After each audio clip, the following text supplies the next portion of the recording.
High সবাইকে, চলে এলাম নতুন একটি মিনি ব্লগ নিয়ে। দেখতে দেখতে বেশ ভালোই গরম কিন্তু পড়ে গেছে, আর এই গরমের দুপুরে আমার কিন্তু বসে বসে বোর হওয়া ছাড়া কোনো কাজই থাকে। ছাদে এসে বোর হয়ে শুধু ভাবছিলাম তোমাদের সাথে আজকে কি শেয়ার করা যায়, মাথায় চট করে চলে এলো যে আমাদের তো একটা আম গাছ আছে, আম গাছের ভিডিও তোমাদের সাথে শেয়ার করা যায়। আরে এবার তোমরা তো আমাকে বলবে যে শুধু কি তোমারই আম গাছ আছে একার, আমাদের কি আম গাছ নেই? না না, এরকম কিছু না, আমার গাছে আসলে ফল হয়েছিল, তাই ভাবলাম তোমাদের সাথে শেয়ার করা। আম গাছের হাইটটা এতটাই শর্ট যে আমার ছাদ থেকে দাঁড়ালে দেখো আমি জাস্ট হাত দিয়ে আমগুলোকে পেরে নিতে পারবো।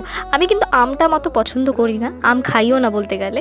ফল জাতীয় জিনিস আমার একদম ভালো লাগে না, আর গরমে ছাদে বসে বসে শুধু জল খাওয়া ছাড়া কিছুই উপায় নেই। ঠান্ডা জল একটু খাচ্ছি, আর তোমরাও কিন্তু একটু সেফ থেকো, যেহেতু প্রচন্ড পরিমাণে গরম পড়ে গেছে। আর এখানে আমার গোপুসোটাকে একটু দেখিয়ে দিলাম, ব্লগে ওকে না দেখালে ভালো লাগে না। আর এখানে কিন্তু আমার মিনিটাকেও একটু দেখিয়ে দিলাম। আর এখানে দেখো আমার শখের উচ্ছে বাগানে বেশ অনেকগুলো উচ্ছে ধরেছে। এটা করলা না উচ্ছে আমি ঠিক আসলে বুঝতে পারছি না, ছোট থেকে এরকম বড় বড় হচ্ছে।